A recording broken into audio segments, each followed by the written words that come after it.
Good morning everyone, আমি সৌমি আর আমার চ্যানেলের আরও একটি নতুন ব্লগে আপনাদের সবাইকে স্বাগত। গতকাল আমি একটা ব্লগ দিয়েছিলাম যেটা ছিল কিন্তু সাইলেন্ট, এবং ব্লগের ক্যাপশন বলুন বা থাম্বনেল বলুন, টাইটেল, তাতে লেখা ছিল সাইলেন্ট ব্লগ। অ্যাকচুয়ালি আমার শরীরটা না ভীষণ খারাপ যাচ্ছে কদিন ধরে। আমার কালকে আমি ব্লগ ওই সকাল অবধি রেডি করেছিলাম, সকালে বাবুয়ের সেকেন্ড ব্রেকফাস্ট অবধি রেডি করেছিলাম, তারপর আমি আর পেরে উঠিনি। আমার ভীষণ কষ্ট হচ্ছিল। আর কিন্তু এদিকে আমি যদি ব্লগটা রেডি করে না দিই তাহলে আমার তো ইউটিউবের যা দুর্গতি, আমার যা অবস্থা ইউটিউবে, সেখানে তো কোনো ভিউই আসে না, আর রিচও ভীষণ কম দেয়।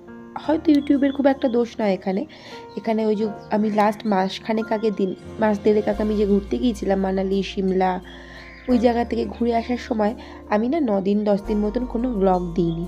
সেই জন্যই হয়তো ইউটিউব আমাকে রিচ দিচ্ছে না। জাইসি কারনি বাইসি ভার্নি, এই হয়েছে আমার দশা। অ্যাকচুয়ালি আমার কখনোই না টাকা ইনকাম করব, আমার হাতে অনেক টাকা থাকবে, নিজের টাকা থাকবে, এই নিয়ে আমি কখনোই কোনো মাথা ব্যথাতে যাইনি ছোটোর থেকেই। তো কোনো দিন ভাবিনি যে আমি প্রচুর টাকা ইনকাম করব বা হাজব্যান্ডকে ভীষণ সাহায্য করব। আমার ছোটোর থেকে ইচ্ছে ছিল হাজব্যান্ড ইনকাম করবো, আমি তার পায়ের পর পা দিয়ে বসে বসে খাবো। হয়তো এই ধারণাটা, হয়তো না, ডেফিনেটলি আমার এই ধারণাটা ভুল। এটা আমার আজকের তারিখে দাঁড়িয়ে সেটা অবশ্যই আমি ভুল। নিজের হাতে টাকা থাকাটা সত্যিই খুব জরুরি, এবং নিজের টাকা থাকা খুব জরুরি, বিশেষ করে মেয়েদের জন্য টাকাটা খুব জরুরি। মেয়ে না, অ্যাকচুয়ালি পৃথিবীর সমস্ত মানুষের জন্য যেটুকু তার প্রয়োজন, অতিরিক্ত না, এক্সেস না, যেটুকু তার প্রয়োজন সেটুকু টাকা থাকা উচিত। তো সেই ভেবে হঠাৎই একদিন মনে হয়েছিল চলো ইউটিউবে যদি কিছু কাজ করে টাকা আর্ন করতে পারি। তো এখান থেকেই চেষ্টা ছিল একটুখানি স্বাবলম্বী হয়ে ওঠার এই বয়সে। ওই যে বলে বয়সে তো আর কম হয় না, যেদিনই শুরু করবে সেদিনই, যখন ঘুম থেকে উঠবে তখনই সকাল, এই হচ্ছে ব্যাপার। তো যাই হোক, এইভাবে আমি ইউটিউবে এসেছিলাম, আর বিশেষ করে আমার এক বন্ধুকে দেখেই এসেছিলাম। ও আমাকে বারবার বলতো চল আমরা ইউটিউবে ব্লগ ভিডিও করি। তো ওই আমার আগেই করেছিল, তো আমিও আর ও দুজনেই করে।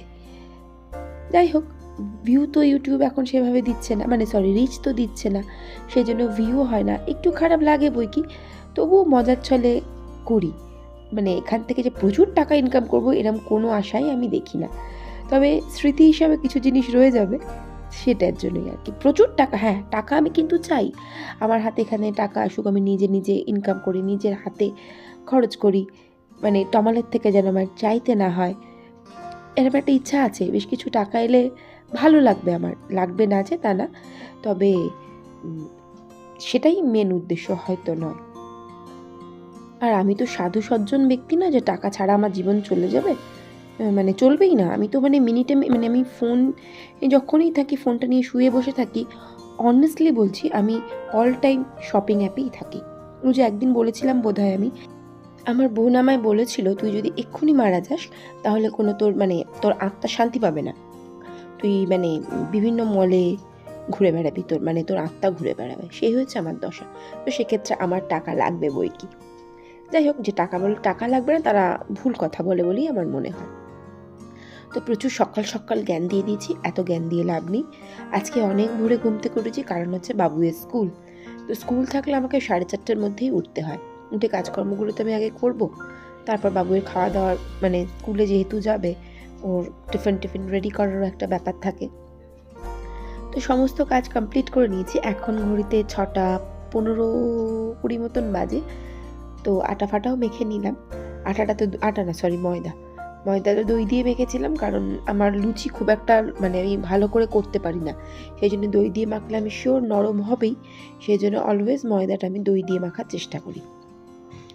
আর এদিকে তরকারি বসিয়ে দিলাম, যেটা হচ্ছে সাদা আলুর তরকারি, ভীষণই সিম্পল। এটা আমার ছোটো না, আমার ঠাম্মার হাতের রান্না থেকে শেখা। তো উনি যদি বা কড়াইতে করতেন, আর আমি প্রেশার কুকার কুমারি, তাই প্রেশার কুকারে করি।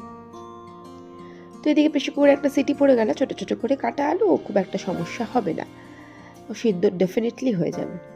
তো এদিকে আমি লুচিগুলো বেলে নিলাম, আর লুচিটা বেলে না কটার সাইড করে রেখে তেলটা গরম হতে দিয়ে আমি এখানে বাবুয়ের খাবারটা যেটা ও খেয়ে যাবে মিউজলিটা, সেইটা রেডি করতে এসেছি। এদিকে কিন্তু ও এখনও ঘুম থেকে ওঠেনি। আমি ওকে দেখেছি যে এবার 6:30 বেজে যাচ্ছে, তুই উঠে পড় ঝমঝম করে।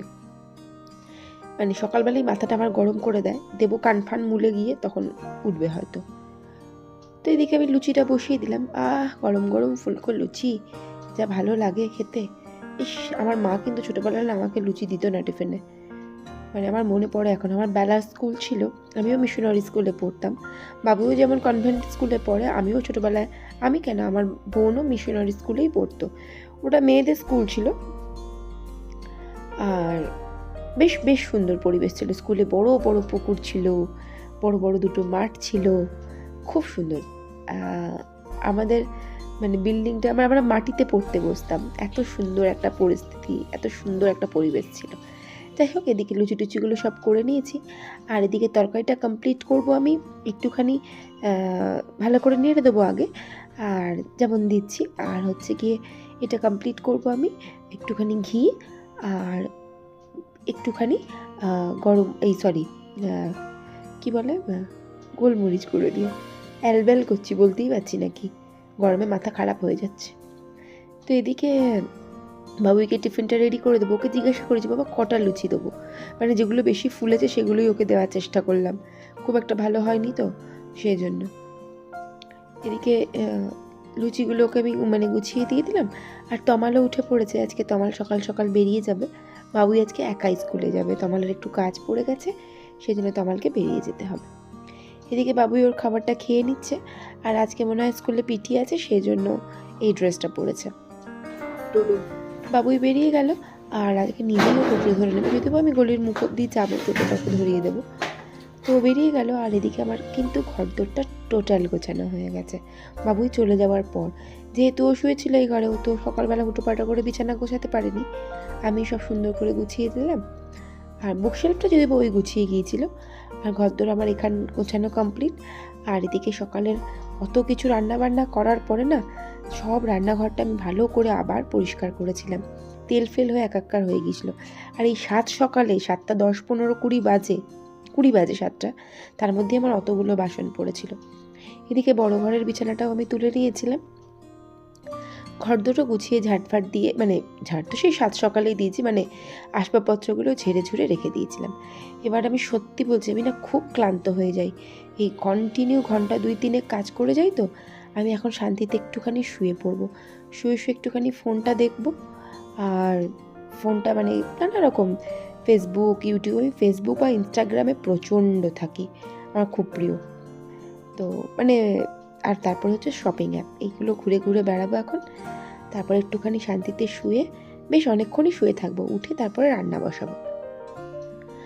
আজকে যদি বা আনাজ নেই, জানি না তমাল কখন আসতে পারবে, যদি এসে যায় তাড়াতাড়ি তাহলে ও আমাকে আনাজ এনে দেবে, মানে বাজার টাজার করে দেবে। তো বেশ অনেকক্ষণ শুয়েছিলাম, আর তারপর পেয়ে গেল জোর খিদে। আমি উঠে পড়লাম, কিন্তু লুচি পরোটা যাই করে থাকি না কেন, ওগুলো কিন্তু আমি কিছুই খাবো না। কালকে রুটি আছে, সেগুলো আমি একটু গরম করে নিয়ে খেতে বসে গেলাম। আর ওই যে বললাম, ফোন ছাড়া আমার 1 মিনিট চলে না। তো তমাল না তাড়াতাড়ি চলেও এসেছিল, ওর যেটুকু কাজ সেটা কমপ্লিট হয়ে গিয়েছিল, ও চলে এসেছিল। আর ও বাজারে চলে গেল, বাজার থেকে সমস্ত আনাজই আনতে হবে, কিছুই আনাজ নেই ঘরে, ইভেন আলুও পর্যন্ত নেই। মানে যদি না আসতো আমার খুব চাপ হয়ে যেত রান্না করতে, যে কি রান্না করবো বুঝতে পারতাম না। তো তমাল বাজার করে এনে দিয়েছিলো, সেগুলো ধুয়ে টুয়ে আমি রেখে দিয়েছি পরিষ্কার পরিচ্ছন্ন করে, মানে মুছে শুকিয়ে মুছে তারপর তো ফ্রিজে তুলবো কন্টেনারে ভরে। তো সেগুলো কমপ্লিট আমার ধোয়া। আর এদিকে মাছটা একটা কড়াইয়ে বসিয়ে দিয়েছি, আর একটা কড়াইয়ে তরকারি বসিয়ে দিয়েছি। তরকারি বলতে আলু পটলের তরকারি। আর তোমার মাছ নিয়ে এসছে আজকে, বলে কিনা যে বাঁচা মাছ, আমি জানি না বাবা কী মাছ, বলে বাঁচা মাছ, সেটাই খাওয়া হয়। তো তোমার এই বাঁচা মাছগুলো নিয়ে এসছে, আর আজকে মাছের সাইজগুলো একটু বড়, আগের দিনও নিয়ে এসছিল ছোটো ছোটো, কিন্তু আজকে সাইজগুলো একটু বড় বড়। তো এই বাঁচা মাছগুলো আজকে এই পাতলা করে ঝোল খাবো। আর এটাও আমি মাঝে মধ্যেই আমি ব্লগে বলে থাকি, আমাদের বাড়িতে এরা বাঙাল, আমার শ্বশুরবাড়ির লোকেরা, কিন্তু বলে বাঙালরা নাকি ভীষণ ভালো রান্না করতে পারে, কিন্তু অনেস্টলি বলছি এরা কিছুই পারে না। যাই মাছ রান্না হোক না কেন, সেটাকে করবে কিনা যে ধনেপাতা আলু দিয়ে ঝোল, কাঁচা লঙ্কা দিয়ে। তিমি মাছ দিল, সত্যি বলছি। তো এদিকে তোমার 2 রকম যে মাছ এনেছিল সেগুলো গুছিয়ে ফ্রিজে তুলে দিলাম। আর এদিকে রান্নাটা কিন্তু আমার বেশ অনেকটাই এগিয়ে গেছে। এদিকে ভাত বসিয়ে দিয়েছি, মাছটাও এদিকে ফুটে উঠেছে, আর এদিকে পটলের তরকারিটাও কিন্তু কমপ্লিট হয়ে এসেছে। তো রান্না বান্না আমার কিন্তু টোটাল কমপ্লিট। তো তো খানিকক্ষণ পরে আমি খেতে বসে গিয়েছিলাম, সবার পরেই বলতে গেলে, সবারই খাওয়া হয়ে গিয়েছিল আর আমিও খেতে বসে গেলাম। তো ভ্লগটা আমি আজকে এখানেই শেষ করব। ভালো লাগলে প্লিজ চ্যানেলটা সাবস্ক্রাইব করে আমার পাশে থেকে যাবেন। আর ভিডিওটা দেখার জন্য থ্যাংক ইউ সো মাচ।